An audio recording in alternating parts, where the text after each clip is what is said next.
నమస్తే అండి. ఈరోజు మనం గోరుచిక్కుడుకాయ కూర వండుకుందామండి. గోరుచిక్కుడుకాయలండి చిన్న ముక్కల కింద కోసుకున్నానండి. ఉల్లిపాయలు, పచ్చిమిర్చి 5 చాలా సన్నగా కోసుకుంటే బాగుంటాయండి, బాగా ఉడుకుతాయి. ఇలా కోసుకోవాలండి.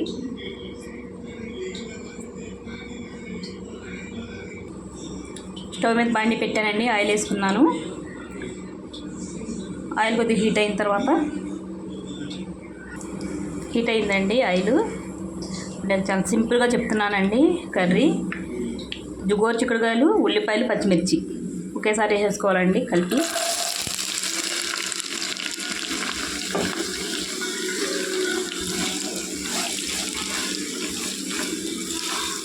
ఇవన్నీ అలాగే మగ్గుతాయండి, నూనెలో మగ్గుతాయండి.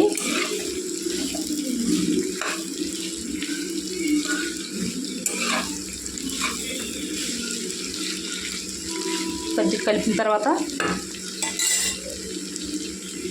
పసుపు, ఉప్పు వేసుకోవాలండి సరిపడం అంతా.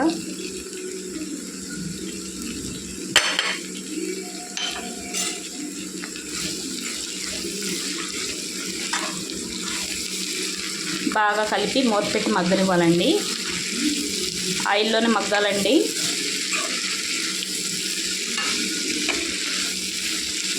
చాలా సింపుల్గా అయిపోద్దండి ఈ కర్రీ. చాలా టేస్టీగా ఉంటుందండి.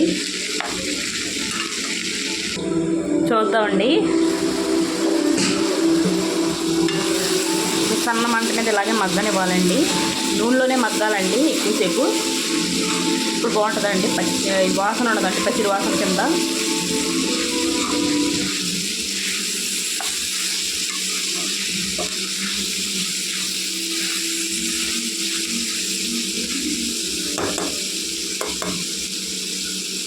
మూత పెట్టి మగ్గిద్దామండి.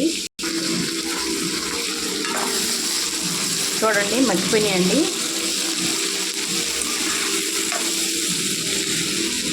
ఇప్పుడు కారం వేసుకోవాలండి, 2 స్పూన్లు.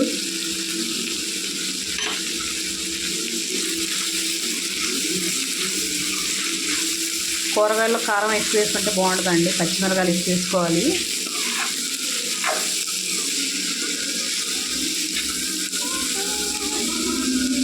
పచ్చివాసన పోయేదాకా వేగాలండి. వేగిపోయిందండి కారం. వేగిన తర్వాత నీళ్ళు వేసుకోవాలండి.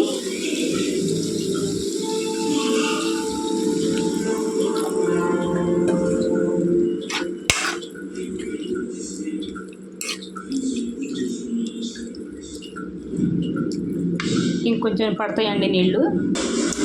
వేసానండి నీళ్ళు. కూరగాయలు ముద్దలాగా వేసుకోవాలండి. నీళ్ళు వేసుకుంటే బాగా ఉడుకుతాయండి.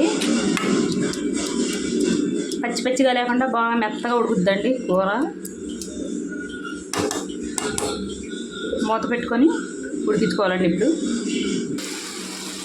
చూడండి ఇలా దగ్గరకంట వండుకోవాలండి. నూనె బయటకు వచ్చేలాగా. చూడండి నూనె ఎలా వచ్చిందో. వాటర్ అంతా అయిపోయిందండి. ఇలా వండుకుంటే చాలా టేస్టీగా ఉంటుందండి. పూరీలోకి, చపాతీల్లోకి, దోశల్లోకి కూడా చాలా బాగుంటుందండి కర్రీ. రైస్లోకి.